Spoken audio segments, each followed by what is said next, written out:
नमस्कार दोस्तों। आज हम श्रवण करने वाले हैं दुर्गा सप्तशती 5वां अध्याय, देवताओं द्वारा देवी की स्तुति। महर्षि मेधा ने कहा, पूर्व काल में शुंभ निशुंभ नामक असुरों ने अपने बल के मद से इंद्र का त्रिलोकी का राज्य और यज्ञों के भाग छीन लिए, और वह दोनों इसी प्रकार सूर्य, चंद्रमा, धर्मराज और वरुण के अधिकार भी छीनकर स्वयं ही उनका उपयोग करने लगे। वायु और अग्नि का कार्य भी वही करने लगे। इसके पश्चात उन्होंने जिन देवताओं का राज्य छीना था उनको अपने अपने स्थान से निकाल दिया। इस तरह से अधिकार छीने हुए तथा दैत्यों द्वारा निकाले हुए देवता अपराजिता देवी का स्मरण करने लगे कि देवी ने हमको वर दिया था कि मैं तुम्हारी संपूर्ण विपत्तियों को नष्ट करके रक्षा करूंगी। ऐसा विचार कर सब देवता हिमालय पर गए और भगवती विष्णु माया की स्तुति करने लगे। देवताओं ने कहा, देवी को नमस्कार है, शिव को नमस्कार है, प्रकृति और भद्रा को नमस्कार है। हम लोग रौद्रा, नित्या और गौरी को नमस्कार करते हैं। ज्योत्सना मई, चंद्र रूपिणी व सुख रूपा देवी को निरंतर नमस्कार है। शरणागतों का कल्याण करने वाली वृद्धि और सिद्धि रूपा देवी को हम बार बार नमस्कार करते हैं। और राजाओं की लक्ष्मी तथा स्वरवाणी को नमस्कार है। दुर्गा को दुर्ग स्थलों को पार करने वाली दुर्गा पारा को सारा सर्वकारिणी ख्याति कृष्ण और धूम्र देवी को सदैव नमस्कार है। अत्यंत सौम्य तथा अत्यंत रौद्र रूपा को हम नमस्कार करते हैं। उन्हें हमारा बारंबार प्रणाम है। जगत की आधारभूत कृति देवी को बार बार नमस्कार करते हैं। जिस देवी का प्राणी मात्र विष्णु माया कहते हैं उसको नमस्कार है, उसको नमस्कार है, उसको नमस्कार है। जो देवी संपूर्ण प्राणियों में चेतना कहलाती है उसको नमस्कार है, उसको नमस्कार है, उसको नमस्कार है। जो देवी संपूर्ण प्राणियों में बुद्धि रूप में से स्थित है उसको नमस्कार है, उसको नमस्कार है, उसको नमस्कार है। जो देवी सब प्राणियों में निद्रा रूप से विराजमान है उसको नमस्कार है, उसको नमस्कार है, उसको नमस्कार है। जो देवी सब प्राणियों में शुद्धा रूप में विराजमान है उसको नमस्कार है, उसको नमस्कार है, उसको नमस्कार है। जो देवी संपूर्ण प्राणियों में छाया रूप से स्थित है उसको नमस्कार है, उसको नमस्कार है, उसको नमस्कार है। जो देवी सब प्राणियों में शक्ति रूप से स्थित है उसको नमस्कार है, उसको नमस्कार है, उसको नमस्कार है। जो देवी संपूर्ण प्राणियों में तृष्णा रूप से स्थित है उसको नमस्कार है, उसको नमस्कार है, उसको नमस्कार है। जो देवी सब प्राणियों में शांति रूप से स्थित है उसको नमस्कार है, उसको नमस्कार है, उसको नमस्कार है। जो देवी सब प्राणियों में जाति रूप से स्थित है उसको नमस्कार है, उसको नमस्कार है, उसको नमस्कार है। जो देवी सब प्राणियों में लज्जा रूप से स्थित है उसको नमस्कार है, उसको नमस्कार है, उसको नमस्कार है। जो देवी सब प्राणियों में शांति रूप से स्थित है उसको नमस्कार है, उसको नमस्कार है, उसको नमस्कार है। जो देवी संपूर्ण प्राणियों में श्रद्धा रूप से स्थित है उसको नमस्कार है, उसको नमस्कार है, उसको नमस्कार है। जो देवी संपूर्ण प्राणियों में कांति रूप से स्थित है उसको जो देवी सब प्राणियों में लक्ष्मी रूप से स्थित है उसको नमस्कार है, उसको नमस्कार है, उसको नमस्कार है। जो देवी संपूर्ण प्राणियों में वृत्ति रूप से स्थित है उसको नमस्कार है, उसको नमस्कार है, उसको नमस्कार है। जो देवी सब प्राणियों में स्मृति रूप से विराजमान है उसको नमस्कार है, उसको नमस्कार है, उसको नमस्कार है। जो देवी सब प्राणियों में दया रूप से स्थित है उसको नमस्कार है, उसको नमस्कार है, उसको नमस्कार है। जो देवी सब प्राणियों में तुष्टि रूप से स्थित है उसको नमस्कार है, उसको नमस्कार है, उसको नमस्कार है। जो देवी संपूर्ण प्राणियों में मात्र रूप से स्थित है उसको नमस्कार है, उसको नमस्कार है, उसको नमस्कार है। जो देवी संपूर्ण प्राणियों में भ्रांति रूप से स्थित है उसको नमस्कार है, उसको नमस्कार है, उसको नमस्कार है। जो देवी संपूर्ण प्राणियों में नित्य व्याप्त रहती है उसको नमस्कार है। जो देवी चैतन्य रूप से इस संपूर्ण संसार को व्याप्त करके स्थित है उसको नमस्कार है, उसको नमस्कार है, उसको नमस्कार है। पूर्व काल में देवताओं ने अपने अभिष्ट फल पाने के लिए जिसकी स्तुति की और देवराज इंद्र ने बहुत दिनों तक जिसका सेवन किया है वह कल्याण की साधना भूता ईश्वरी हमारा कल्याण करे और मंगल करे तथा सारी विपत्तियों को नष्ट कर डाले। अस्त्रों के सताए हुए हम संपूर्ण देवता उस परमेश्वरी को इस समय नमस्कार करते हैं। तथा जो भक्ति पूर्वक स्मरण की जाने पर तुरंत ही सब विपत्तियों को नष्ट कर देती है, वह जगदम्बा इस समय हमारी रक्षा करे, हमारा मंगल करके हमारे समस्त विपत्तियों को दूर करे। महर्षि मेधा ने कहा, हे राजन, इस प्रकार से देवी देवता स्तुति कर रहे थे तो उसी समय पार्वती देवी खड़ंग में स्नान करने के लिए आई। तब उनके शरीर से प्रकट होकर शिवा देवी बोली, शुंभ दैत्य के द्वारा स्वर्ग से निकाले हुए और निशुंभ से हारे हुए यह देवता मेरी ही स्तुति कर रहे हैं। पार्वती के शरीर से अंबिका निकली थी, इसलिए उसको संपूर्ण लोक में कौशिकी कहते हैं। कौशिकी के प्रकट होने के पश्चात पार्वती देवी के शरीर का रंग काला हो गया और वह हिमालय पर रहने वाली कालिका देवी के नाम से प्रसिद्ध हुई।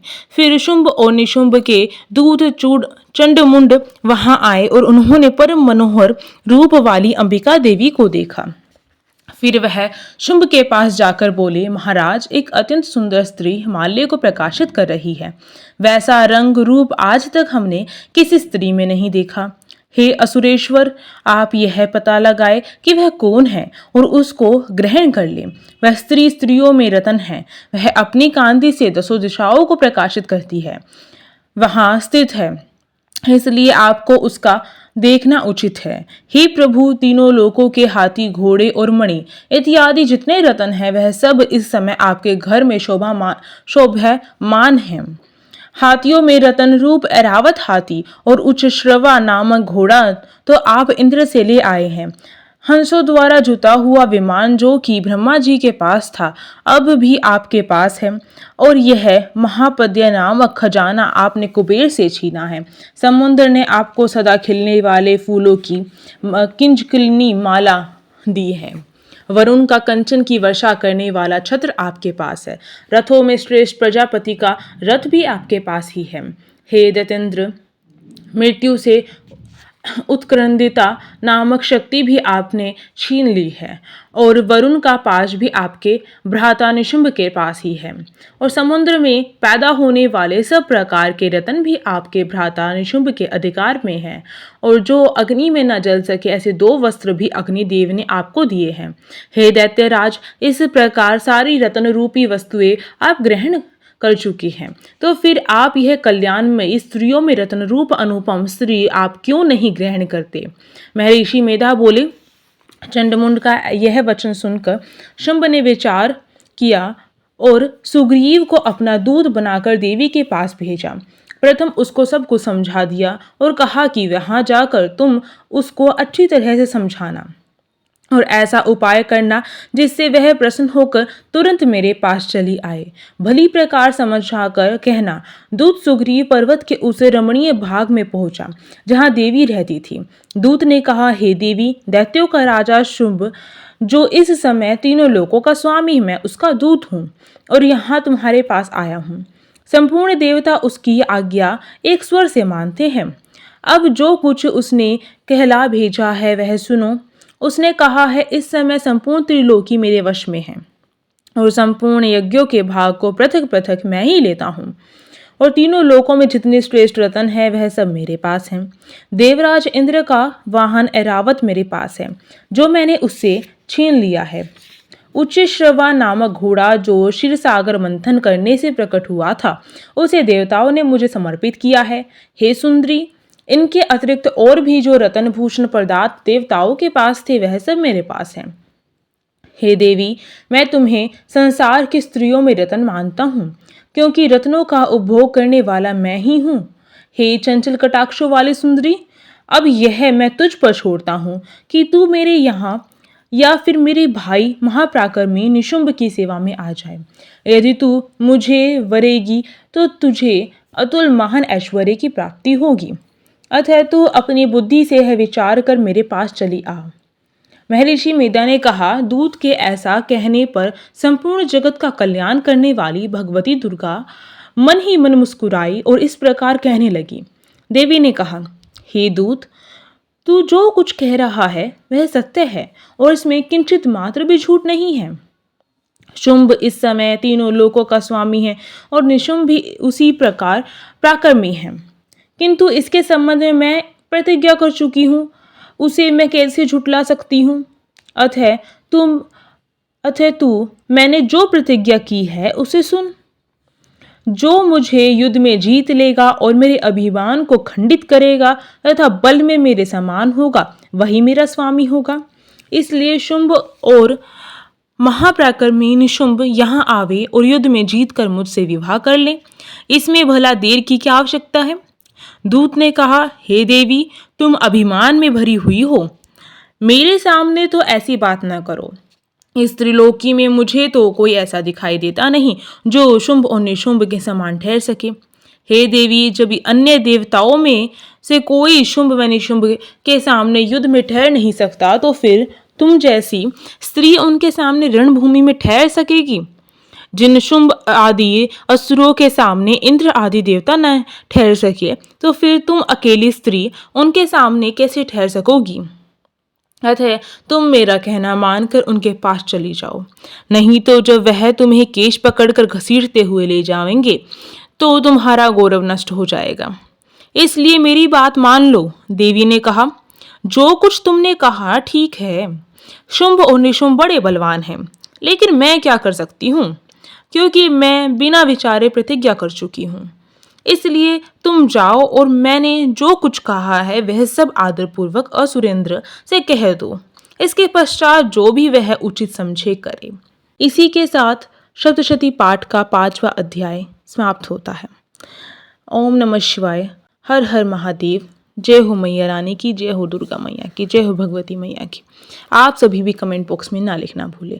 और इसी के साथ अगर आप सभी रोज़ाना भगवती दुर्गा सप्तशती पाठ का श्रवण करना चाहते हैं तो चैनल को सब्सक्राइब कर सकते हैं और हमारी और भी जो वीडियोज़ हैं उन्हें देख सकते हैं। धन्यवाद।